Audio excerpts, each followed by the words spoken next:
তায়েফবাসীদেরকে বাঁচানোর জন্য বিশ্বনবী তায়েফে দাওয়াত দিতে গেলেন। পাথরের আঘাত খেলেন, বিশ্বনবীর দাওয়াতে তারা সাড়া দেয় নাই। বিশ্বনবীর মন খারাপ, ঠিক কিনা? মন খারাপ হয়ে বিশ্বনবী নাখলা নামক খেজুরের বাগানে ঢুকলেন। সারা গা দিয়ে ঝরঝর ঝরঝর করে রক্ত পড়েছে।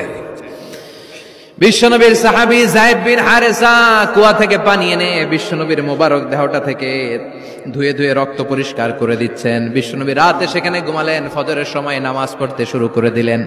বিশ্বনবীর তেলাওয়াত শুনে একদল জিন অবাক হয়ে গেল। জিনেরা কয়, ইন্না সামি'না কুরআনান আজাবা ইয়াহদি ইলার রুশদি ফাআমান্না বি। সুবহানাল্লাহ। দাওয়াত দিতে আইছিল মানুষরে, দাওয়াত দিতে আসছিল কাদেরকে? কিন্তু মানুষ দাওয়াত কবুল করে নাই। আর বিশ্বনবী কেঁদে কেঁদে যখন নামাজ পড়ছিলেন, তেলাওয়াত শুনে জিনেরা অবাক। জিনেরা কয়, এটা কোনো মানুষের বাণী হতে পারে না, আল্লাহর বাণী ছাড়া। জিনেরা এই বাণী শুনে কোহে কাফে যে